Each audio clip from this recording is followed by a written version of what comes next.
Abdurrahman ibn Məhdi danışır. Abdurrahman ibn Məhdi görür ki, bir gənc Allahın ad və sifətlərinə keyfiyyət verməyə çalışır, danışır. Çağırır o gənci. Deyir ki, sən görürəm çox danışırsan, yəni keyfiyyət verirsən, keyfiyyətdən.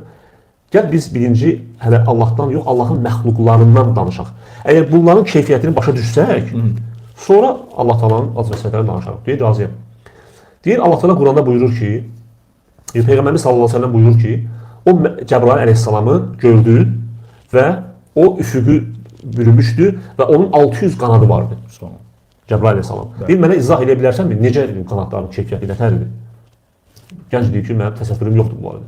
Deyir, yaxşı, Allah Taala Quran-ı Kərimdə buyurur ki, deyir, Allah Taala mələkləri elçi olaraq göndərir. 2 qanadlı, 3 qanadlı və 4 qanadlı elçi olaraq göndərir. Allah Taala mələkləri o cür xəlq edir. Necə ki, Fatih surəsi 1-ci ayədə.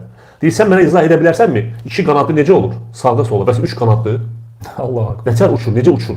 Onların deyir, bilmirəm. Yəni mümkün deyil. İnsan Deyir ki, təsəvvür edə əgər deyirsən bunları başa düşə bilmirsənsə, gənc deyir ki, mən tövbə etdim. Yəni artıq o başa düşdü ki, Allah barəsində səhv oldu. Mən sənə şahid gətirirəm ki, mən artıq deyir Allahın ad və sifətlərini keyfiyyət verməkdə tövbə etdim.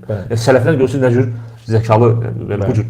Paylaşmağı yaddan çıxardı. Və ona görə də insan keyfiyyət verməkdən çəkinməlidir. Yəni necəliyini fikirləşməkdən çəkinməlidir. Və Allahın ad və sifətlərini inkar edən və həmçinin də deməli inkar edən və həmçinin də təhrif edənlərin problemi birinci buradan başlayır. Yəni keyfiyyət verirlər. Bəli. Keyfiyyət verirlər, sonra düşürlər problemə. Deyirlər, yox, Allah Taala bizi tənzih edirik, ola bilməz. Neyniyək? Gəlin, ya inkar edək, ya da ki, təhrif. Halbuki, çox rahatdır. İman gətirsən məsələn. İman gətirirsən, olduğu kimi və deyirsən ki, keyfiyyətini Allah bilir. Allahın özünə layiqli şəkildə. Bizim heç bir məxluqata bənzəmir. Ona görə də İslam alimləri deyirlər ki, ad və sifətləri əhl-i-sünnə isbat edir. Quran və sünnədə gələn Allahın ad və sifətlərini olduğu kimi təhrif etmədən, keyfiyyət vermədən, inkar etmədən və bənzətmədən.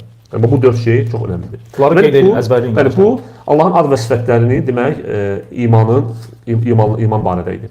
Bəli.